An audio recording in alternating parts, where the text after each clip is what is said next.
জি sir. আচ্ছা, thank you.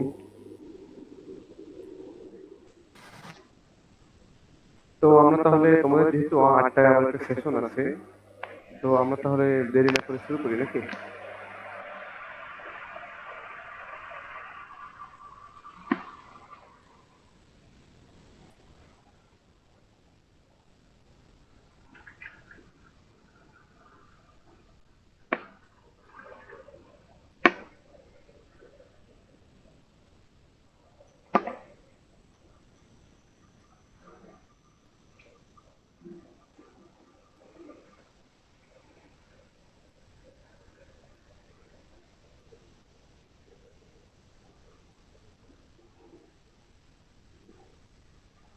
আচ্ছা, তো আমরা রেকর্ডিংটা চালু করলাম।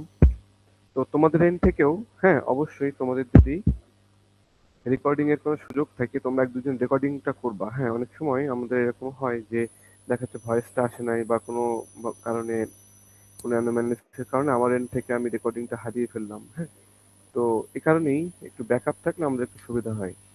এই তোমরা কি বুঝতে পারছো আমার কথা? তোমরাও জি স্যার। যাদের রেকর্ড করার প্রবাবিলিটি আছে বা সেই অ্যাক্সেস আছে, আমি তোমাদেরকে অনুমতি দিয়ে রাখছি তোমরা রেকর্ড করো। এরপরে যদি দেখা যাচ্ছে আমাদের ফাইল একটা ঠিকঠাক মতো থাকে, যে কোনো একটা ফাইল, তাহলে বাকিরা পরে সেটা ডিলিট করে ফেলতে পারবো আমরা। যাই হোক, তো তাহলে আমরা শুরু করি। সবাই একটু খেয়াল করো। দেখো, তোমরা কথা বলবা, হ্যাঁ রেসপন্স করবা, তাহলে দেখবা যে আমরা দ্রুত এগিয়ে যেতে পারবো এবং স্মুথলি শেষ করতে পারবো আশা করি। আর হচ্ছে আমার কথা শুনতে না পেলে বা কোথাও সমস্যা হলে অবশ্যই আমাকে থামিয়ে দিয়ে জিজ্ঞাসা করবে, কোনো সমস্যা নেই। হ্যাঁ, আচ্ছা। তো দেখো, আমরা যে ম্যাটেরিয়ালটা ওপেন করছি সেটা দেখো পাওয়ার নিয়ে। খেয়াল করো, লেকচার 5, টাইটেলটা হচ্ছে পাওয়ার। অর্থাৎ তোমরা শুনে কিন্তু বুঝতে পারছো অল্প অল্প যে তাহলে আমরা আমাদের যে সিমস ডিভাইস গুলো নিয়ে আমরা পড়াশোনা করছি, হ্যাঁ, যে ট্রানজিস্টর গুলো নিয়ে তাদের পাওয়ার ডিসিপেশন বা একটা ডিভাইস কতটুকু পাওয়ার কনজিউম করে, হ্যাঁ, সেই সব নিয়ে আমাদের এখন একটু আলোচনা হবে। হুম, তো পাওয়ারটা কিন্তু খুবই ইম্পর্টেন্ট, খুবই খুবই ইম্পর্টেন্ট। কেন বলো তো? দেখো, তুমি সাপোজ যে আমরা ট্রানজিস্টর গুলোকে ছোট করে নিয়ে আসতে পারছি, ভালো কথা। তো তুমি যদি শুধুমাত্র ট্রানজিস্টরকে ছোট করেই তুমি কিন্তু নিস্তার পাবে না। খেয়াল করো, মনে করো একটা চিপে, মনে করো যে 1 মিলিয়ন কি আছে, ট্রানজিস্টর আছে। খেয়াল করো, তুমি ট্রানজিস্টর গুলোকে অনেক ছোট করে ফেলতে পারছো মিনিয়েচারাইজেশনের কারণে। তো এখন যদি পাওয়ার ডিসিপেশনটাও সাথে সাথে তুমি কমিয়ে নিয়ে না আসতে পারতে, হ্যাঁ, তাহলেও কিন্তু আমরা এত হাই ডেন্সিটিতে এত অল্প জায়গায় এত বেশি সংখ্যক ট্রানজিস্টরকে আমরা ইন্টিগ্রেট করতে সক্ষম হলেও আমরা কিন্তু সেই চিপ দিয়ে বা আইসি দিয়ে আমরা কোনো কাজ করতে পারতাম না, এগুলোকে আমরা অপারেট করতে পারতাম না। কেন বলো তো? প্রত্যেকটা ট্রানজিস্টর খুব ছোট্ট ছোট্ট যে মিনি মিনি যে ট্রানজিস্টর গুলো, হ্যাঁ, ইচ ট্রানজিস্টর তুমি যদি ধরে নাও যে 1 ন্যানোওয়াট, 1 ন্যানোওয়াট পাওয়ার ডিসিপেট করে, অল্প করে ধরলাম, তাহলে 1 মিলিয়ন ট্রানজিস্টর যদি 1 ন্যানোওয়াট করে পাওয়ার ডিসিপেট করে, তাহলে কতটুকু পাওয়ার প্রডিউস হচ্ছে, অর্থাৎ হিট জেনারেট হচ্ছে বলো তো? হিট আকারে কতটুকু পাওয়ার জেনারেট হচ্ছে? 1 মিলিয়ন মানে কত? 10⁻⁶, তাই তো? আচ্ছা, 1 ন্যানোওয়াট, ন্যানো মানে কত? 10⁻⁻৯। এখন যেহেতু এসআই এককে নিয়ে এসে ফেলছি, আমি এখন ওয়াট লিখতে পারি। এখন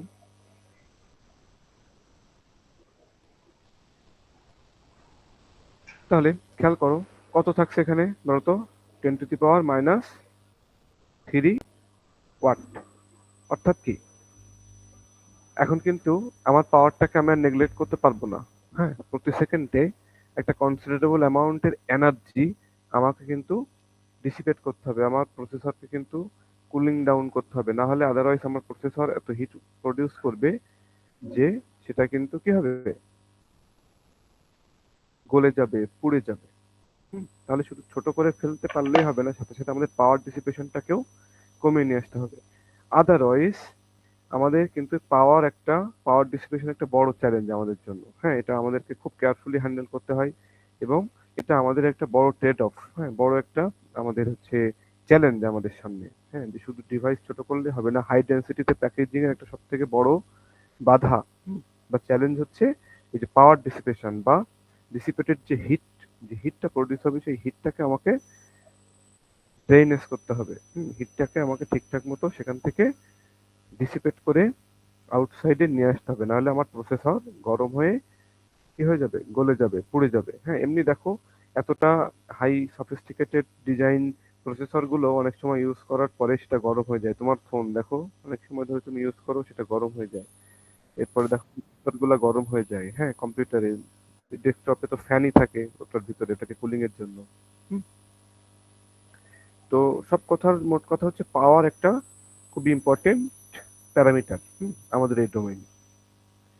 তো আমরা পাওয়ার এবং এনার্জি নিয়ে বেশ বেসিক কিছু কথাবার্তা বলবো, বেসিক কিছু ইকুয়েশন আলোচনা করবো, এরপর ডাইনামিক পাওয়ার এবং স্ট্যাটিক পাওয়ার। তোমাদেরকে দু একবার বলছি শুরুতে সেমিস্টারে যে আমরা আমাদের ডিভাইস বা আইসি গুলোতে যে পাওয়ার আমরা ডিসিপেট হয় সেই পাওয়ার গুলোকে আমরা মোটা দাগে দুইটা ভাগে ভাগ করি মেইনলি।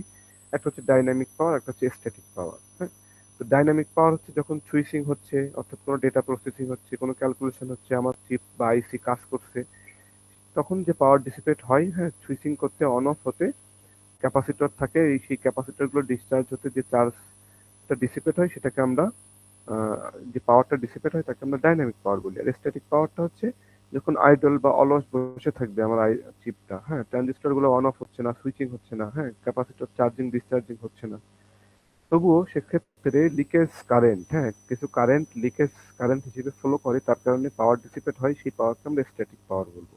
হুম, তো এগুলো আমরা আলোচনা করবো সামনে আরো বিস্তারিত। এখন সবাই একটু খেয়াল করো তো, পাওয়ার অ্যান্ড এনার্জি।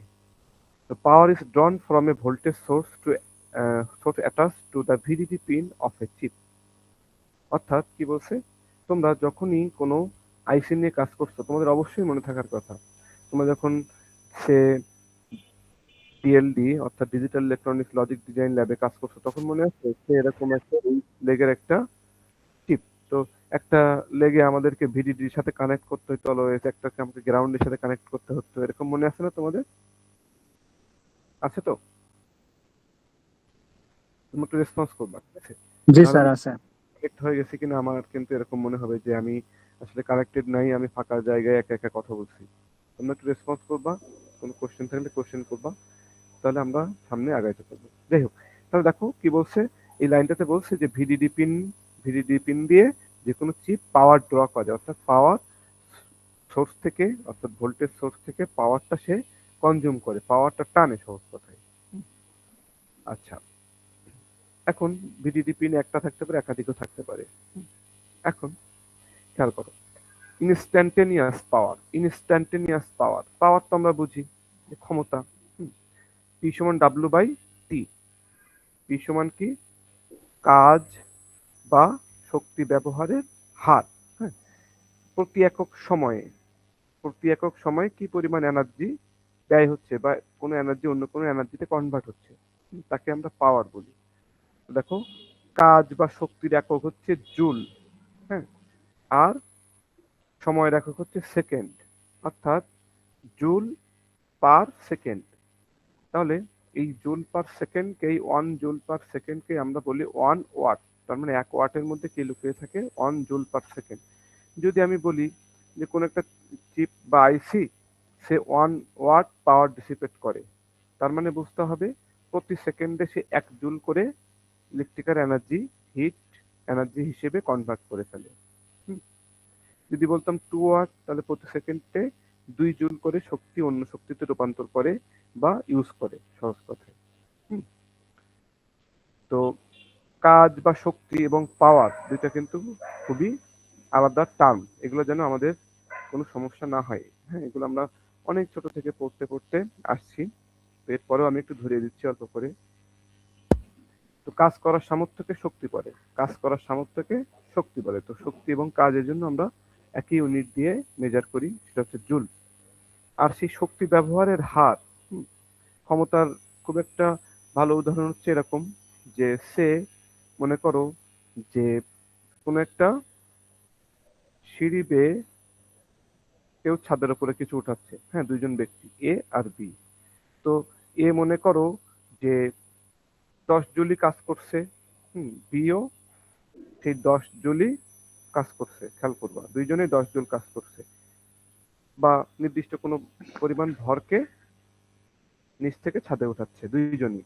বাট এ এই প্রক্রিয়ায় টাইম নিচ্ছে সে 5 সেকেন্ড, হায়ার বি এই প্রক্রিয়ায় টাইম নিচ্ছে 2 সেকেন্ড, বাট দুইজনে কিন্তু একই পরিমাণ কাজ করছে। তাহলে বলো তো পাওয়ার ডেলিভারি দিচ্ছে দুইজন আলাদা না?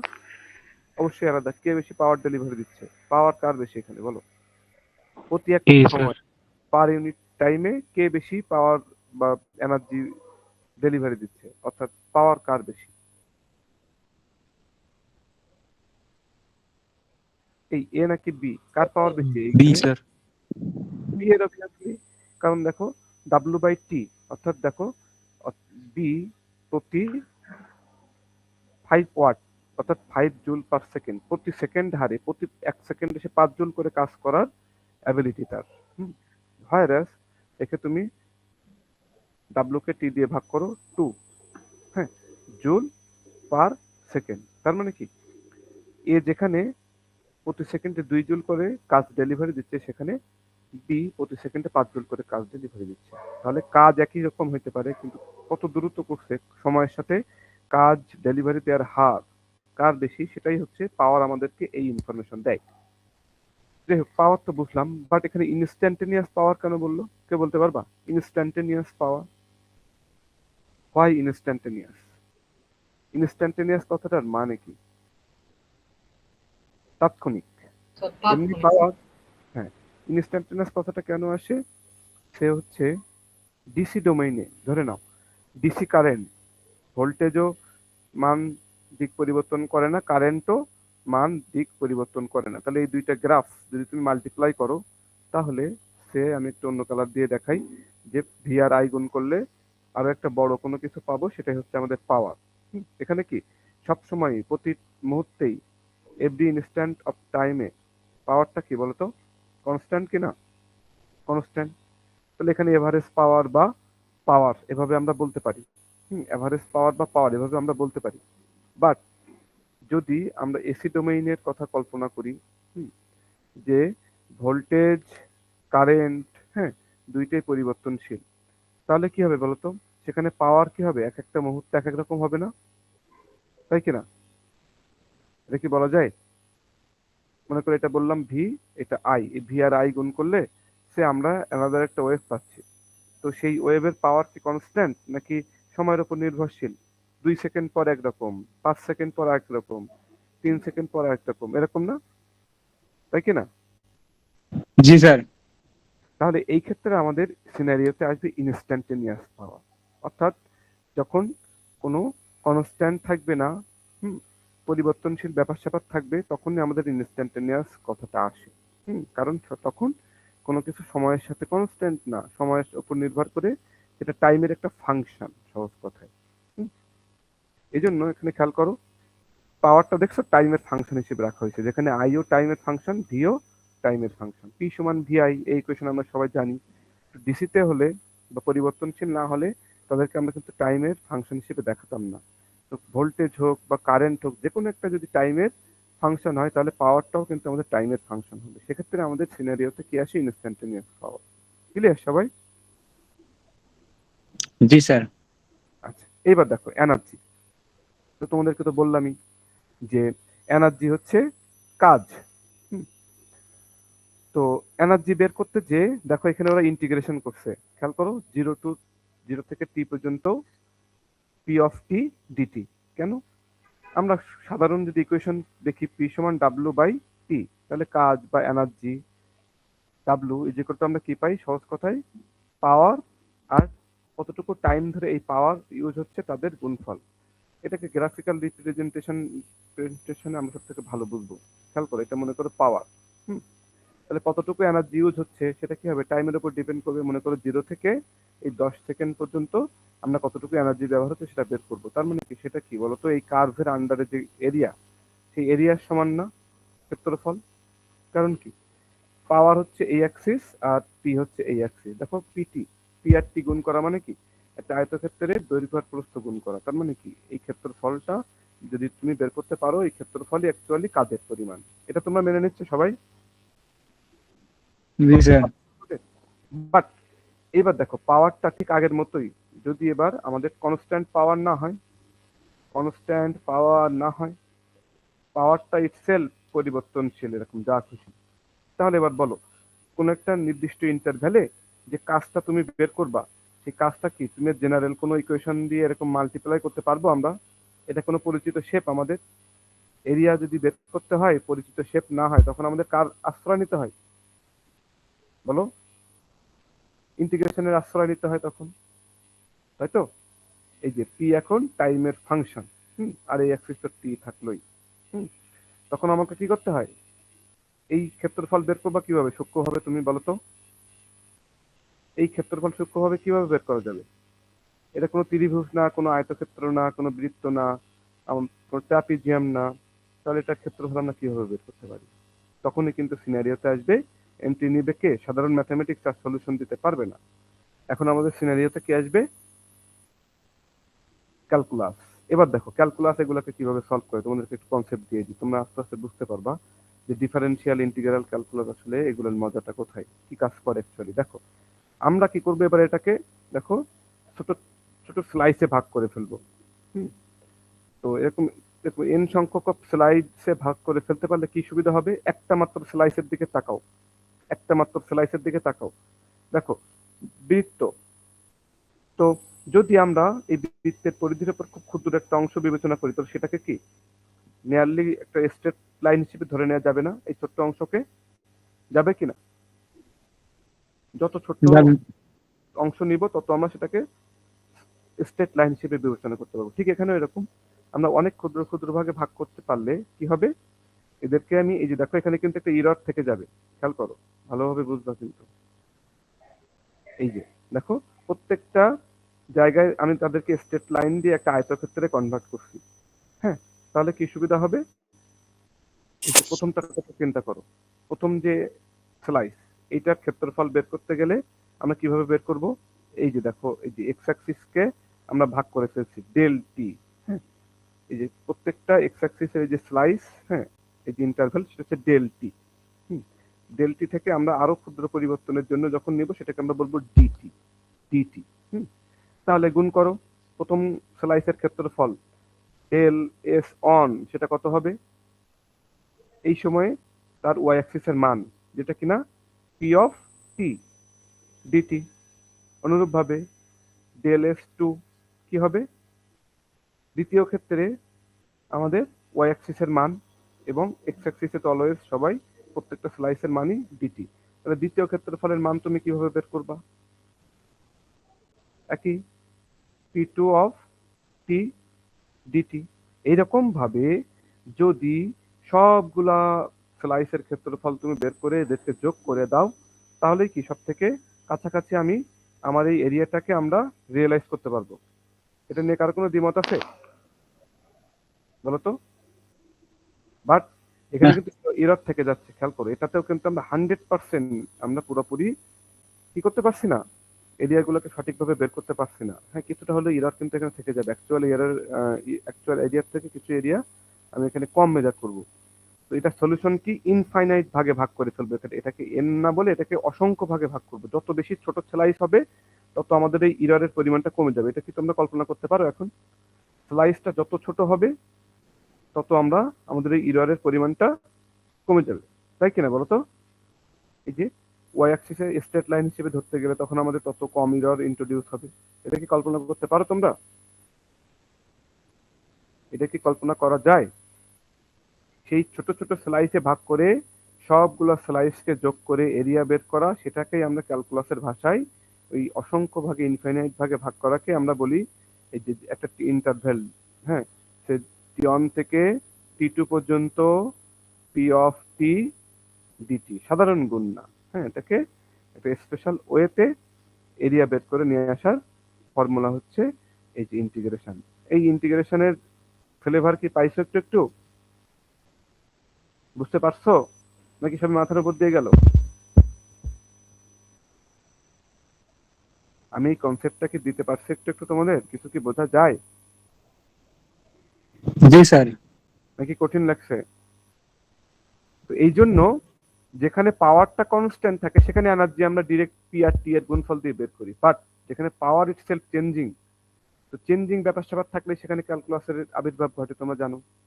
যখন এই পাওয়ারটা চেঞ্জিং ইটসেলফ তখন কিন্তু আর আমরা জেনারেল ম্যাথমেটিক্স দিয়ে সরাসরি পি আর টি এর গুণফল দিয়ে এরিয়া বের করতে পারি না, সেক্ষেত্রে আমাকে ক্যালকুলাসের আমাদেরকে হেল্প নিতে হয়। এই জন্য দেখো এখানে ক্যালকুলাসের ল্যাঙ্গুয়েজে এনার্জি ইজ ইকুয়াল টু 0 থেকে টি, একটা interval P of T DT. Clear সবাই? এনার্জির ইকুয়েশন গুলো এর মিনিং গুলা কি, ব্যাকগ্রাউন্ডে কিন্তু অনেক কাহিনী থাকে, আমরা শুধু মুখস্থ করলে হবে না। হুম, আচ্ছা, তাহলে প্রথম দুটো ইকুয়েশন নিয়ে আমাদের কোনো সমস্যা আছে? নাই? হোপ, এই হোপ থাকলে বলবা। এইবার দেখো অ্যাভারেজ পাওয়ার, তো পাওয়ার তো বুঝলাম, কিন্তু আবার অ্যাভারেজ পাওয়ার কেন? দেখো, তো এই যে যেটা বললাম, খেয়াল করো যে চেঞ্জিং পাওয়ার, যদি এরকম পাওয়ার ডিসি পাওয়ার হয়, ডিসি ডোমেইনে কনস্ট্যান্ট পাওয়ার হয়, তাহলে তো অ্যাভারেজের কোনো ব্যাপার স্যাপার নেই, অ্যাভারেজ যা রিয়েল পাওয়ারও তাই, যে কোনো মুহূর্তে। কারণ কি, এখানে তুমি কি করবা বলো তো, অ্যাভারেজ পাওয়ার বের করতে গেলে কি করতে হয়, তুমি এই পুরো এরিয়াটা ক্ষেত্রফল বের করবা। খেয়াল করো, এই পুরো এরিয়াটার ক্ষেত্রফল, সেই ক্ষেত্রফলের মধ্যে তাহলে কি আছে, ওয়াই অ্যাক্সিসে পি আর এক্স অ্যাক্সিসে টি। যেহেতু এগুলো টাইমের ফাংশন না, এই জন্য পি কে আমরা টাইমের ফাংশন আকারে লিখিনি। তো এরিয়াটা বের করলাম মানে কি, পি আর টি বের করলাম, এরিয়া বের করে আবার টি দিয়ে ভাগ করলাম, তাহলে আমি আবার কি ফেরত পাবো, পাওয়ার ফেরত পাবো। যেহেতু এখানে ধরে নাও এইটার মান 4, এই অ্যাক্সিস আর এই অ্যাক্সিসের মান 10, তাহলে এরিয়া পাবো 40, তাকে আবার 10 দিয়ে ভাগ করলে আমি আবার কি ফেরত পাবো, সেই কনস্ট্যান্ট যে পাওয়ার সেটাই ফেরত পাবো। এখানে এটার কোনো সিগনিফিকেন্স আমরা বুঝতে পারছি না, বাট সিগনিফিকেন্সটা বুঝতে পারবো কখন, যখন এটা চেঞ্জিং কোনো পাওয়ার হবে। তোমার এখানে একটা এরকম মনে হয় না যে এইটাকে যদি আমরা চেঞ্জ করে যে অ্যাভারেজে কি একটা পাওয়ার থাকে সেটা আমি যদি বের করে নিয়ে আসতে পারতাম ডিসি ডোমেইনের মতো, তাহলে এটা আমরা অনেক ইকুয়েশনে বা যে কোনো হিসাব নিকেশে কাজে লাগাইতে পারতাম, এরকম মনে হয় না বলো তো? ইনস্ট্যান্টেনিয়াস পাওয়ারটাকে ইউজ করাটা আমাদের সবসময় আমাদের সুবিধাজনক মনে হবে, যে এক এক টাইমে এক এক রকম পাওয়ারের কোনো একটা নির্দিষ্ট মান নেই, তো এটাকে আমরা কি করতে চাইবো, একটা অ্যাভারেজ পাওয়ার, হ্যাঁ, যে অ্যাভারেজে কত থাকে। যেমন মাসের প্রথমে দেখা যাচ্ছে আমাদের হাতে হাত খরচের জন্য টাকা থাকে 2000, সে ঠিক 15 দিন 20 দিন না যাইতেই আমার হাতে আর থাকে কত, সে 100 টাকা। হুম, এখন তুমি যদি এটাকে এইভাবে এরকম করতে যে না, আমি এই টোটাল টাকাটাকে ভাগ করে নিলাম 30 দিনে, দিয়ে দেখা যাচ্ছে প্রত্যেক দিন আমার পড়ছে 150 টাকা, তাহলে আমি প্রত্যেক দিনে 150 টাকায় খরচ করবো, তার বেশি খরচ করবো না, তাহলে কিন্তু আমার সারা মাস কোনো সমস্যা হবে না। হ্যাঁ, এই হচ্ছে অ্যাভারেজের কনসেপ্ট। তো এই অ্যাভারেজ বের করতে গেলে এখানে তোমার তাহলে কি আছে হাতে, কি উপায়, এরিয়া বের করো, এরিয়া বের করে কি দিয়ে ভাগ করবা বলো, টাইম অ্যাক্সিস দিয়ে। তাহলে কি হবে, অ্যাভারেজ একটা হাইট আমি পেয়ে যাব না, যেটা কিনা আমার অ্যাভারেজ পাওয়ার হিসেবে আমি কনসিডার করতে পারবো। বোঝা যায়? এই জন্য average power is equal two কি, টোটাল এনার্জিকে আমরা টি দিয়ে ভাগ করব, ওই একই ফর্মুলা। দেখো পি সমান ডাব্লু বাই টি, ওই একই formula, but W by energy সেটাকে আমরা কিভাবে বের করছি, 1/t এভাবে দেখা দেওয়া হয়েছে, আর ই এর যে ইকুয়েশন এনার্জি বের করার, যে ওই যে ক্ষেত্রফল বের করার যে ইকুয়েশন, সেটাকে আমরা এখানে বসিয়ে দিয়েছি। দেখো তো এভারেজ পাওয়ারের এই ইকুয়েশনটা কি বোঝা যায়? কোনো সমস্যা হবে আর এগুলো স্টাডি করতে? রেসপন্স করো। স্যার ওইখানে এর বদলে স্যার 1/t দিলাম কেন আমরা? এই যে এভারেজ করতে গেলে তোমাকে যে টি দিয়ে ভাগ করতে হবে না, এখানে যেমন ভাগ করছিলাম এরিয়া বের করে, আবার এক্স অ্যাক্সিসের ভ্যারিয়েবল দিয়ে ভাগ করে দিছিলাম, তাহলে অপর দিকের যে ভ্যারিয়েবল তার একটা এভারেজ হাইট পেয়ে যাই আমরা। তো টি দিয়ে ভাগ করতে হবে, পি সমান কি ডাব্লিউ বাই টি না, দেখো পি সমান কি ই বাই টি। এবার এই 1/t টা এখানে রেখে ই এর জন্য just 0 to t P of T টি, আর কিছুই না, ই এর মান বসিয়ে দেওয়া হয়েছে আগের ইকুয়েশন থেকে। বুঝতে পারছো? জি স্যার। এই তো এই বেসিক ইকুয়েশন গুলো আমরা সবাই জানি আশা করি। তাহলে দেখো power in circuit element, circuit element গুলো পাওয়ার সম্পর্কে আমাদের ধারণা রাখা লাগবে। আমাদের আইসি বা চিপে কিন্তু পাওয়ার সাপ্লাই থাকে ভিডিডি বলি, যেটাকে আমরা খেয়াল করবা রাইট হ্যান্ড সাইডে, ডিসি পাওয়ার সোর্স। তো একটা জিনিস খেয়াল করো, পজিটিভ টার্মিনাল দিয়ে কারেন্ট আইডিডি, অর্থাৎ যে কারেন্ট পাওয়ার সাপ্লাই দিচ্ছে, সেই কারেন্টটা কিন্তু পজিটিভ টার্মিনাল দিয়ে মানে লিভ করছে আউটওয়ার্ডস। খেয়াল করো। এবার দেখো পরেরটা হচ্ছে রেজিস্ট্যান্স। হ্যাঁ, আরসি থাকবে, আর আর সি, ইন্ডাক্টর বা ইন্ডাকটিভ কোনো কিছু কিন্তু আমাদের চিপ বা আইসিতে থাকে না। খেয়াল করো। রেজিস্টিভ কোনো এলিমেন্ট, তার ভোল্টেজের নোটেশন বলছি ভিআর, তার অ্যাক্রসে ভোল্টেজ ভিআর, পজিটিভ নেগেটিভ। তো এইটার ক্ষেত্রে খেয়াল করো, পজিটিভ টার্মিনাল দিয়ে কিন্তু কারেন্ট এন্ট্রি নিচ্ছে, আর পাওয়ার সাপ্লাইয়ের ক্ষেত্রে পজিটিভ টার্মিনাল দিয়ে কারেন্ট এক্সিট করছে, লিভ করছে। খেয়াল করবা। অনুরূপভাবে আরেকটা এলিমেন্ট কি, ক্যাপাসিটর। হ্যাঁ, ক্যাপাসিটরের দুই টার্মিনালের ভোল্টেজকে ভিসি বললাম, তার থ্রু দিয়ে যে কারেন্ট, সেটাও কিন্তু খেয়াল করো পজিটিভ টার্মিনাল দিয়ে কারেন্ট এন্ট্রি নিচ্ছে, current IC. IC is equal to C D DT of V. এই কোয়েশন আমরা সবাই জানি যে ক্যাপাসিটরের ভোল্টেজ আর ক্যাপাসিটরের কারেন্টের ফর্মুলা।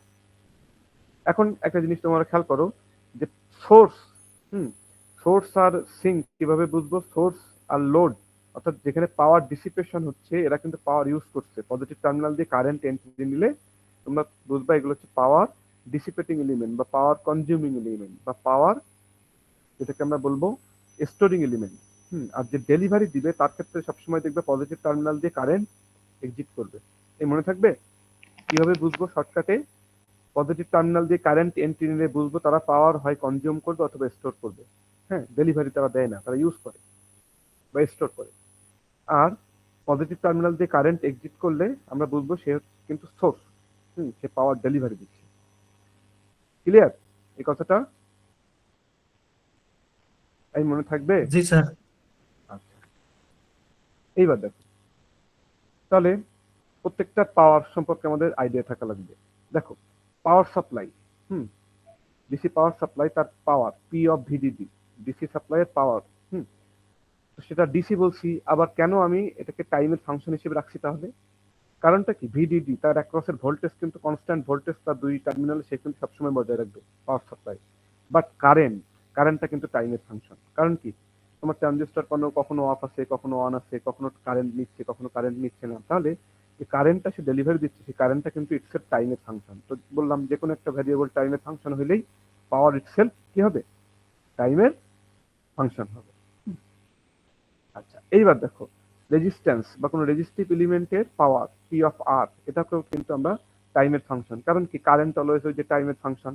তাহলে I square R, V square by R. হ্যাঁ, এখানে আই বা ভি ইটসেলফ কি হবে? টাইমের ফাংশন।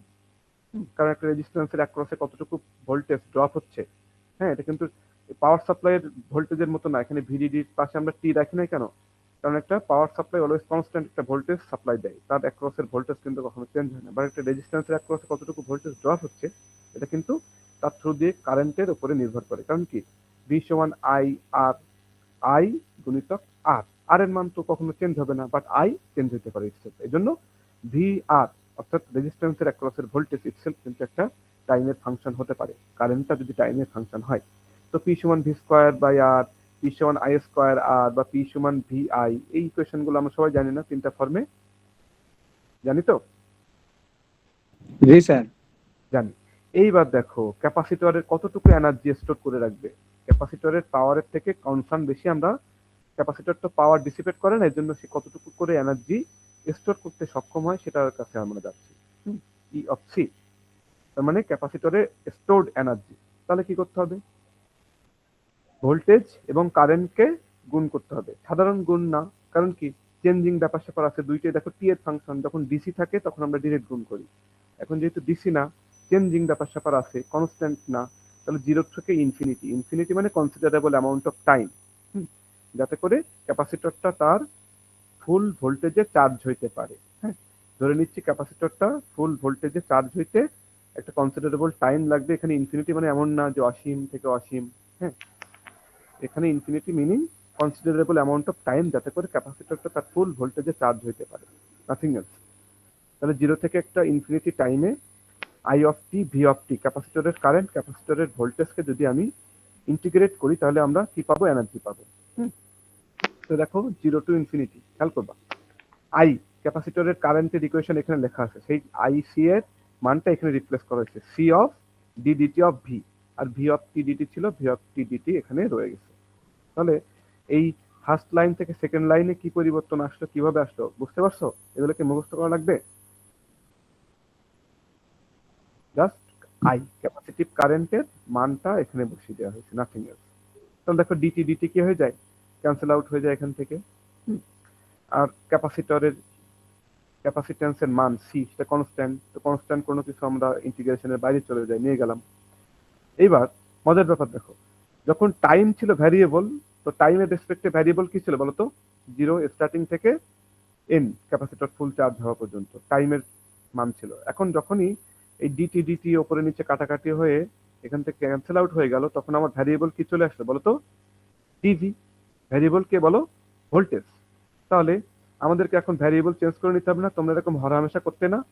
একটা ভ্যারিয়েবল থেকে আরেকটা ভ্যারিয়েবলে চেঞ্জ করলে তখন লিমিটগুলো আমাদেরকে সেই করেসপন্ডিং চেঞ্জগুলো আমাদের নিয়ে আসতে হইতো, মনে আছে তোমাদের? V of T DV. তো এখন তো এটাকে আর আমরা ইনফিনিটি বলতে পারবো না, খেয়াল করো। টাইম ডোমেইন থেকে আমাকে এখন ভোল্টেজ ডোমেইনে এগুলোকে কনভার্ট করে নিতে হবে। টাইম ডোমেইনে যেটা কত ছিল? 0 টু ইনফিনিটি। এটাকে আমাকে এখন ভোল্টেজ ডোমেইনে কি করতে হবে? তাহলে বলো তো, যখন টাইম 0 তখন ক্যাপাসিটরের ভোল্টেজ কত? ক্যাপাসিটর চার্জ হয়েছে? সময় গণনা শুরুতে হয় নাই। ক্যাপাসিটরের ভোল্টেজও কত বলো? 0। 0 স্যার। বাট একটা ইনফাইনাইট টাইম অর্থাৎ কনসিডারেবল অ্যামাউন্ট টাইম পরে ক্যাপাসিটরের ভোল্টেজ কিন্তু আমরা একটা ভ্যারিয়েবল দিয়ে প্রকাশ করবো, ভিসি। ক্যাপাসিটরের ভোল্টেজ একটা কনস্ট্যান্ট মান ভিসিতে পৌঁছে গেছে। তাহলে আগে যেটা ছিল 0 আর ইনফিনিটি, যখনই আমার ভ্যারিয়েবল চেঞ্জ হয়ে গেল ইন্টিগ্রেশনে, তখন কিন্তু এটা কি হয়ে যাবে? 0 আর ভিসি। কিভাবে হলো বুঝতে পারছো? যে 0 আর ইনফিনিটি থেকে হঠাৎ করে 0 থেকে ভিসি কেন চলে আসলো? আই হোপ তোমরা বুঝতে পারছো। তাহলে এবার দেখো, আমরা সবাই জানি ইন্টিগ্রেশন অফ এক্স ডিএক্স মানে কি? X square by 2। তাহলে এখানে কি আসবে? V square by 2। সামনে তো সি ছিলই, আর এখানে আমাদের লিমিটগুলোকে বসাইতে হবে। হ্যাঁ, তাহলে এখানে লিমিটগুলো তুমি বসাইলে কি পাবা? Half C VC square. তো এই যে ক্যাপাসিটরের এনার্জি স্টোরেজের equation, half C V square বা হাফ কিউ ভি বা কিউ স্কোয়ার বাই 2 সি, এগুলো আমাদের সবার মুখস্থ না? ধারকত্ব সি সমান কি? Q by V. ক্যাপাসিট্যান্সের বেসিক ইকুয়েশন আমরা সবাই জানি, C is equal to Q by V. তাহলে যে কোনো দুইটাকে ভ্যারিয়েবলকে রেখে অপর একটা ভ্যারিয়েবলকে কিন্তু আমরা এখান থেকে কি করে দিতে পারি? ক্যান্সেল আউট করে দিতে পারি। যেমন এইমাত্র আমরা বের করলাম ক্যাপাসিটরের এনার্জি স্টোরেজের formula half C V C square, half C V square, হরহামেশা আমরা এভাবে বলি। বা half Q square by C বা কিউ স্কোয়ার বাই 2 সি।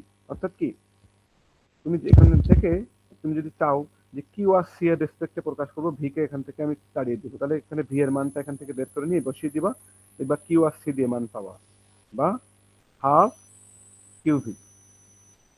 হ্যাঁ, যে কোনো একটা ভ্যারিয়েবলকে এখান থেকে রিপ্লেস করে তোমরা যে এই ফর্মুলাগুলো যে কোনো ভাবে নিয়ে আসতে পারো। তো এই ফর্মুলাগুলো বেসিক ফর্মুলা, এখানে এত কথা বলার আসলে উচিত না, এরপরও আমি একটু ফার্স্ট টাইম তোমাদেরকে একটু ভেঙে ভেঙে বলছি। আচ্ছা, এবার খেয়াল করো, খুব একটা ইন্টারেস্টিং ঘটনা তোমাদেরকে এখান থেকে দেখাবো, ভালো খেয়াল করো।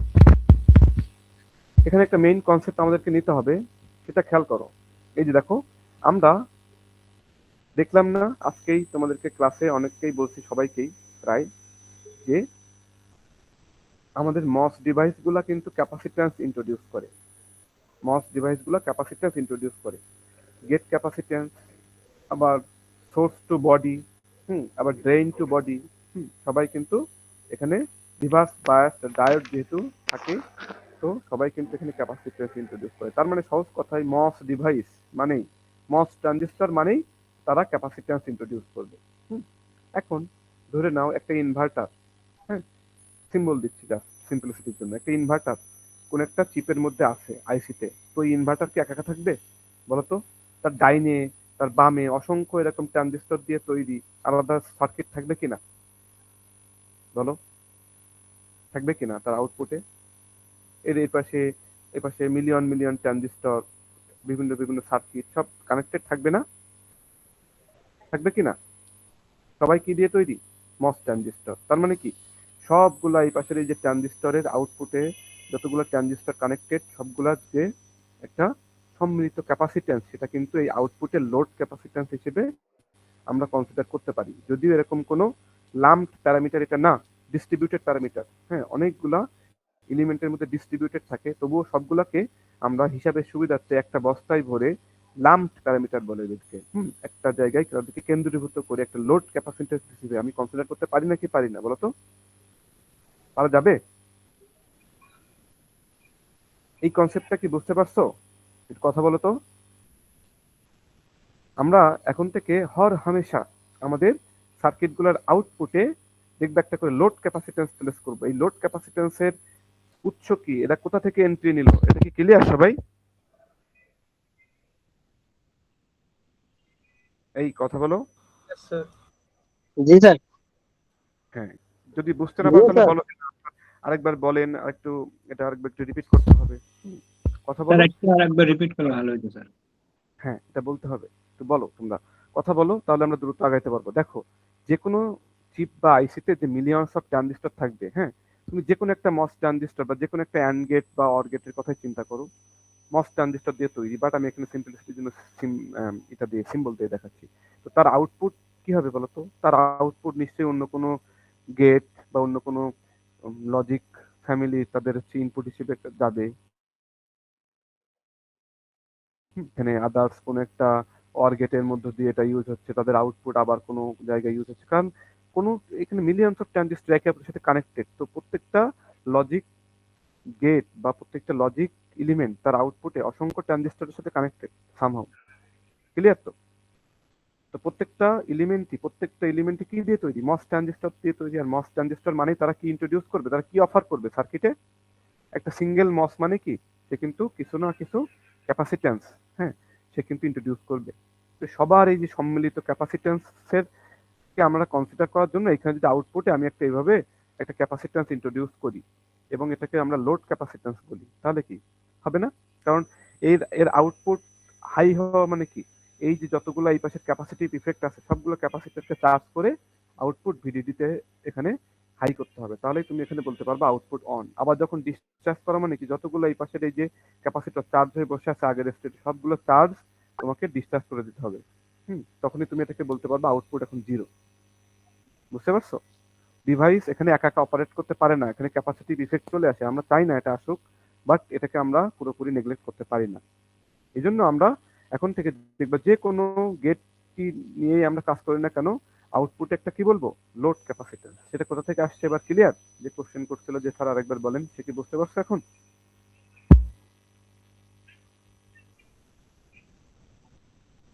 যে রিপিট করতে বলছিল সে কি এখন বুঝতে পারছো?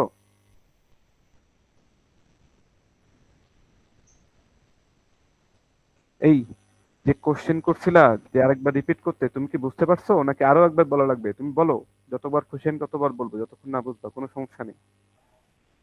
বুঝলেও বলবা, না বুঝলেও বলবা, যতবার রিপিট করার প্রয়োজন হবে আমি রিপিট করবো, কোনো সমস্যা নেই। স্যার ওর মনে হয় নেট চলে গেছে। আচ্ছা, ডিসকানেক্ট হয়ে গেছে। যাই হোক, এখন বাকিরা যারা আমরা আছি আমরা তো মোটামুটি এই জিনিস কনসেপ্টটা বুঝতে পারছি, তাই না? Thank you. এই দেখো এখানে রাইট হ্যান্ড সাইডে এটা দেখলে আমরা এখন চিনতে পারি এটা হচ্ছে আমাদের সেই বহুল পরিচিত কি বলতো, inverter, seems inverter. But complex দেখা যাচ্ছে কেন সার্কিটটা এরকম? কারণ ইনভার্টারের সামনে আমরা এখন কি প্লেস করবো, একটা লোড ক্যাপাসিটেন্স। সবাই খেয়াল করো, এই যে দেখো আউটপুটে এখন একটা আমরা লোড ক্যাপাসিটেন্স হিসেবে এটাকে প্লেস করলাম। তাহলে এটা ইনপুট, এটা হচ্ছে আউটপুট, আর আউটপুটের একটা লোড ক্যাপাসিটেন্স। দেখো তো চেনা যায় সার্কিটটাকে এখন? আইপি মানে হচ্ছে পিমস এর থ্রু দিয়ে যে কারেন্ট ফ্লো হবে, আইএনটা হচ্ছে এনমস এর থ্রু দিয়ে যে কারেন্ট ফ্লো হবে, আর আইসিটা হচ্ছে ক্যাপাসিটেন্সের মধ্য দিয়ে যে current, nothing else. VDD power supply, V in হচ্ছে ইনপুট আর ভি আউটপুট হিসেবে ওর আউটপুট দেখাচ্ছে ইনভার্টারে। ক্লিয়ার সবাই? এই সার্কিটটা ফিগারটা সবাই ক্লিয়ার? জি স্যার। এখন একটা গল্পের মতো করে একটা ফেনোমেনন তোমাদেরকে বলবো। দেখো, একবার আউটপুট 1 0 হতে কি ঘটনা ঘটে অ্যাকচুয়াল সার্কিটে, এবার দেখো তোমরা আস্তে আস্তে কিন্তু অ্যাকচুয়াল সার্কিটে যে ঘটনাগুলো ঘটে সেই জিনিসের ভিতরে তোমাদেরকে আস্তে আস্তে নিয়ে যাচ্ছি। সবাই খুব ভালোভাবে খেয়াল করো। When the gate output rises, খেয়াল করো, আউটপুট যখন রাইজ করবে, গেট আউটপুট রাইজ করা মানে কি, কার থ্রু দিয়ে রাইজ হবে বলো তো? এনমস এর থ্রু দিয়ে চার্জ হবে নাকি পিমস এর থ্রু দিয়ে? গেট আউটপুট রাইজ করা মানে কি, পিমস অন আর এনমস তখন কি অফ। পিমস অন হওয়া মানে কি, কারেন্ট ফ্লো হবে এই পথ দিয়ে, তাই না? ভিডিডি ভোল্টেজ সোর্স, ক্যাপাসিটর তো চার্জ হওয়ার সুযোগ পেলে চার্জ হবে। ক্যাপাসিটর চার্জ হবে কার মধ্য দিয়ে বলো? ডিউরিং আউটপুট হাই, তখন কি হবে? কে অন। আউটপুট হাই মানে কি? আমরা সিম্পলিসিটির জন্য আমরা আগে বলতাম যে পিমস অন আছে, আউটপুট সরাসরি ভিডিডির সাথে কানেক্টেড, তার মানে ভিডিডিতে আউটপুটে পাচ্ছি। বাট ঘটনাগুলো এতটা সহজ না। আউটপুট ক্যাপাসিট্যান্সকে চার্জ করে এই ভিডিডি ভোল্টেজের সমান ভোল্টেজ যখন এই ক্যাপাসিটরের অ্যাক্রসে তুমি পাবা, তখনই অ্যাকচুয়ালি আমি বলতে পারবো আউটপুট এখন অন। এই জন্য যখন চার্জ হবে অর্থাৎ আউটপুট রাইজ করবে, তখন পিমসের থ্রু দিয়ে ক্যাপাসিটরটা চার্জ হবে। খেয়াল করো। তাহলে এনার্জি স্টোরড ইন ক্যাপাসিটর, তাহলে এনার্জি স্টোরড ক্যাপাসিটরের এনার্জি স্টোরেজের ইকুয়েশন আমরা এই মাত্র পড়ে এসেছি, হাফ সি ভিসি এর স্কোয়ার। ভিসি মিনস ক্যাপাসিটরের ভোল্টেজ। তো ক্যাপাসিটর এখন কত ভোল্টেজে চার্জ হবে দেখে বলো? ফুল ভিডিডি ভোল্টেজে চার্জ হবে না সে? তাহলে ক্যাপাসিটরের ভোল্টেজ ভিসি মানে হচ্ছে এখন ভিডিডি। তাহলে হাফ সিএল ভি ডিডি এর স্কোয়ার, এটা হচ্ছে ক্যাপাসিটরে স্টোরড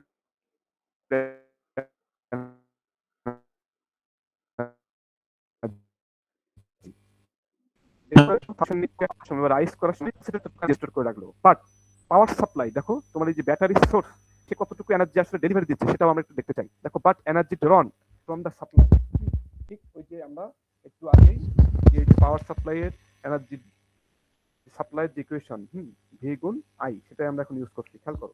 বাট এখানে যেহেতু আইটা যেহেতু এখন ক্যাপাসিটরের আই, এই আই কিন্তু এখন কনস্ট্যান্ট না, হ্যাঁ, কিন্তু এখন ইন্টিগ্রেশনের সাহায্য নিতে হবে।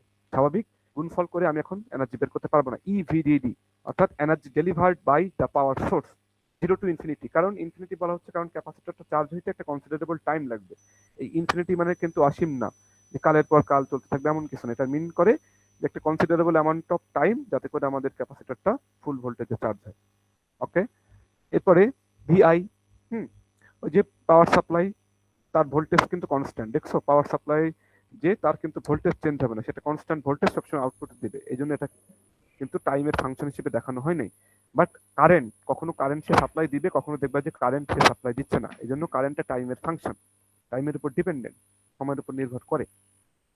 তো এই কারেন্টটা কি অ্যাকচুয়ালি দেখো তো, এই কারেন্টটা এই পিমসের থ্রু দিয়ে যে কারেন্ট ফ্লো হচ্ছে, বা এই যে ভিডিডি যে কারেন্ট এখন সাপ্লাই দিচ্ছে, সেটা কি ক্যাপাসিটিভ কারেন্ট না? ক্যাপাসিটরকে চার্জ করতেই সে কারেন্ট সাপ্লাই দিচ্ছে, তাহলে সেটা কি ক্যাপাসিটিভ কারেন্ট। তো ক্যাপাসিটিভ কারেন্ট হলে সি ডিডিটি অফ ভি হিসেবে আমরা সেটাকে লিখতে পারি। সেই জন্যই আইকে আমরা ক্যাপাসিটিভ কারেন্ট দিয়ে এখানে রিপ্লেস করে কাটাকাটি করে তোমরা ইন্টিগ্রেশন করে কি পাবা, ফাইনাল রেজাল্ট কি পাচ্ছি দেখো তো, সিএল ভিডিডি স্কোয়ার। কত পাচ্ছি সবাই বলো? সিএল ভিডিডি এর স্কোয়ার। বাট ক্যাপাসিটরে কতটুকু জমা আছে? পাওয়ার সাপ্লাই যতটুকু এনার্জি সাপ্লাই দিচ্ছে তার ঠিক অর্ধেক পরিমাণ এনার্জি ক্যাপাসিটরে জমা আছে। এই কথাটা কি তোমরা মেনে নিচ্ছ সবে? দেখো, ভোল্টেজ রাইজ করার সময় অর্থাৎ আউটপুট রাইজ করার সময়ে পাওয়ার সাপ্লাই আমরা ইকুয়েশন ক্যালকুলেট করে দেখতে পাচ্ছি, সিএল অর্থাৎ লোড ক্যাপাসিট্যান্স সিএল আর ভিডিডি স্কোয়ার, এই পরিমাণ পাওয়ার সে ডেলিভারি দিচ্ছে সার্কিটে। এইদিকে সে ডেলিভারি দিচ্ছে। বাট আমি ক্যাপাসিটর দেখলাম যে চার্জ হচ্ছে, যেহেতু সে কিছুটা এনার্জি স্টোর করবে, সেই এনার্জি কতটুকু পাচ্ছি আমরা? Half CL VDD square. তাহলে বাকি half CL VDD square power supply থেকে আসতেছে, বাকি হাফ কোথায় গেল? এটা একটা কোশ্চেন না? তোমরা কি এইটুকু বুঝতে পারছো কোশ্চেনটা কি? জি স্যার। আমার পাওয়ার সাপ্লাই করতেছে সিএল ভিডিডি স্কোয়ার পরিমাণ, বাট ক্যাপাসিটর স্টোর করছে আমি দেখতে পাচ্ছি হাফ সিএল ভিডিডি স্কোয়ার। বাকি হাফ কোথায় গেল? তোমাদের বলতে পারা উচিত। তোমরা বলবা যে স্যার, একটা ওয়ান ট্রানজিস্টর সে তো আর পুরোপুরি সুপার কন্ডাক্টর না, এ কি রেজিস্ট্যান্স কি জিরো? এর একটা রেজিস্টিভ ভ্যালু আছে না বলো তো? সামান্য হইলেও ভোল্টেজ ড্রপ করবে না, কিছুটা পাওয়ার সে নিজে কনজিউম করবে না, কিছুটা হিট প্রডিউস করবে না? এই পিমস ট্রানজিস্টর, তার থ্রু দিয়ে কারেন্ট ফ্লো হচ্ছে, তার রেজিস্ট্যান্স তো আর জিরো না, কিছুটা হইলেও রেজিস্টিভ বাধা কিন্তু এখানে আছে। তাহলে মজার কথা হচ্ছে, সহজ কথা দেখো, during the voltage rise total যে পাওয়ার সাপ্লাই দিচ্ছে তার অর্ধেক পাওয়ার ক্যাপাসিটরে জমা থাকবে, বাকি অর্ধেক পিমসে হিট আকারে ডিসিপেট হবে। ক্লিয়ার সবাই? চার্জিং এর সময় কি হচ্ছে তাহলে ক্লিয়ার সবাই? আউটপুট যখন 1 হচ্ছে বা ভিডিডি তে রাইজ করছে, তখন তাহলে টোটাল সাপ্লাইড পাওয়ারের অর্ধেক কোথায় গেল? ক্যাপাসিটর চার্জ করলো, বাকি অর্ধেক কোথায় গেল? পিমসে হিট হিসেবে ডিসিপেট হয়ে গেল। আমার ডিভাইসটা গরম হবে, পিমসটা হিট হবে, আমার ইনভার্টারটা গরম হবে। এটুকু পর্যন্ত বুঝতে পারছো?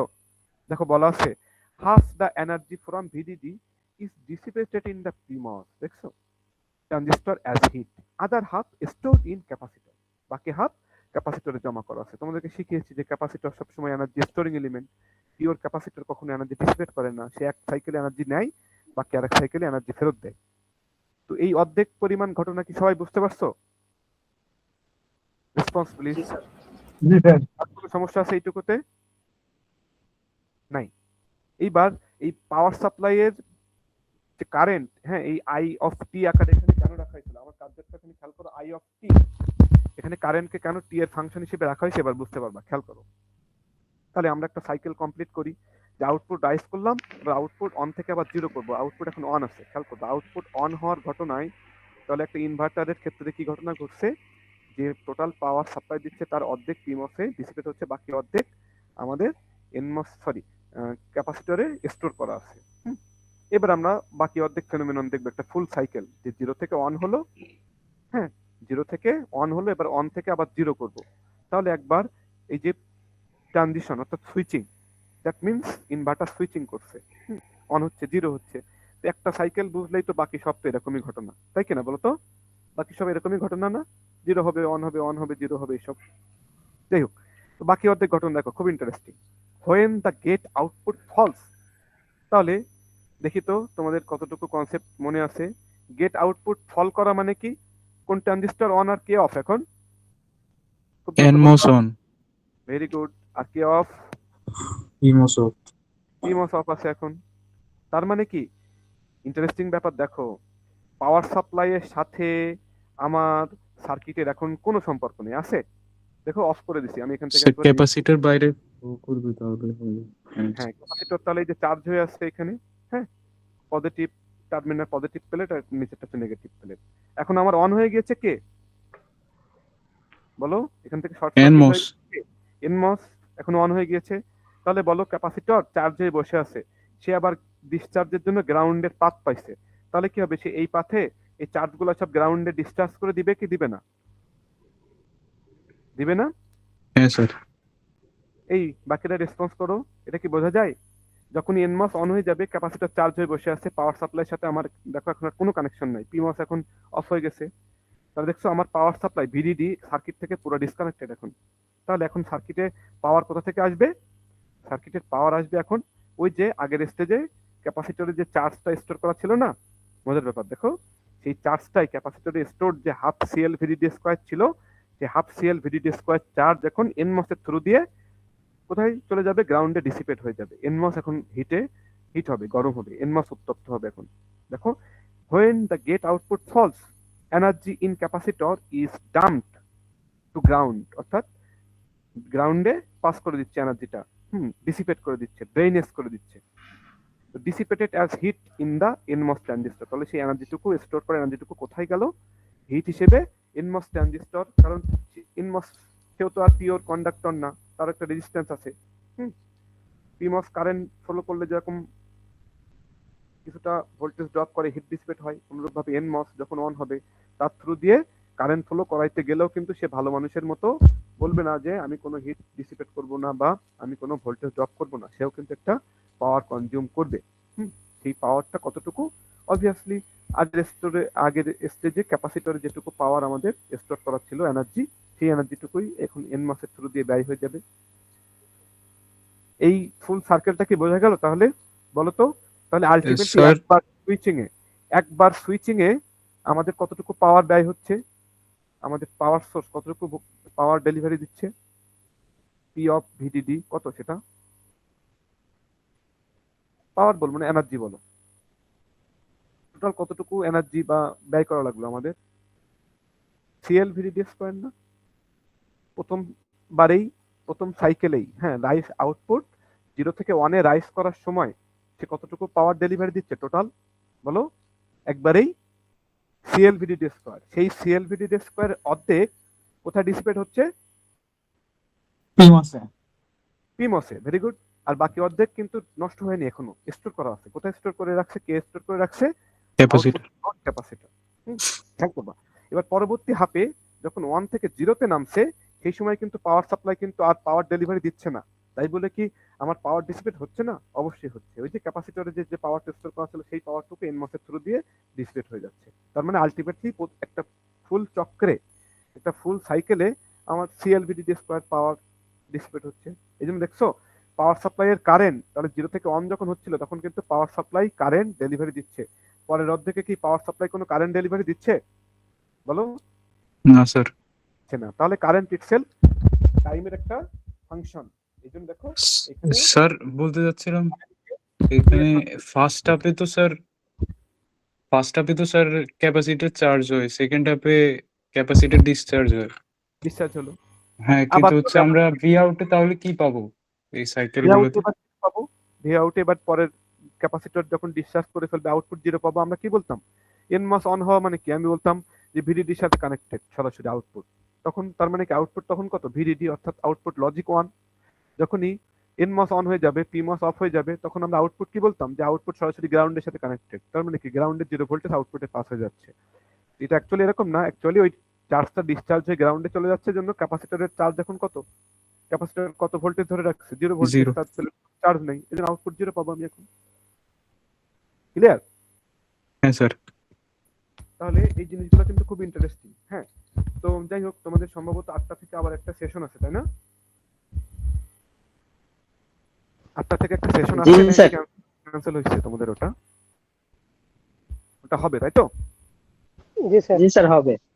আচ্ছা, তাহলে আমরা আজকে আর ক্লাস আর আমরা লেন্থি করব না। আমরা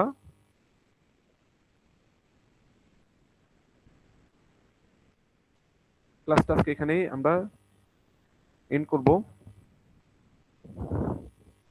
তো আমরা কিন্তু সামনের দিন থেকে আসলে এই জিনিসগুলো অনেক বিস্তারিত ভেঙে ভেঙে পড়া যায়, ঠিক আছে, বাট আমাদের হাতে সময় কম, তো এই জন্য আমরা চাইলেও পারে না।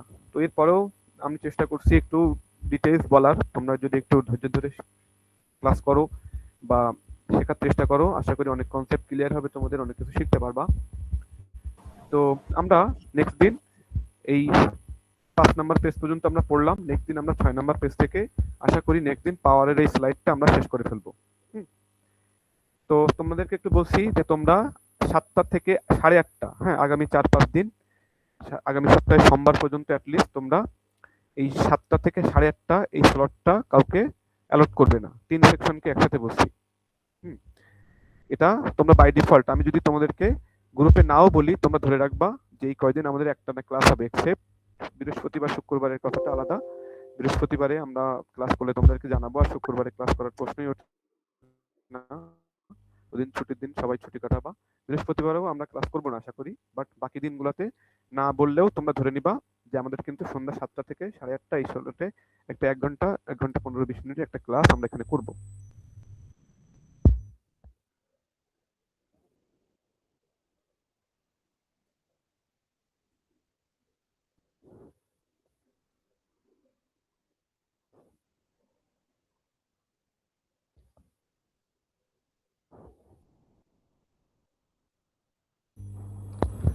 আচ্ছা, তো তোমাদের যেহেতু একটা সেশন আছে, আমরা যদি সবাইকে ধরে ধরে এখন আমরা অ্যাটেন্ডেন্স নিতে চাই, তাহলে তোমাদের অনেক দেরি হয়ে যাবে। বেটার তোমরা লিভ নাও,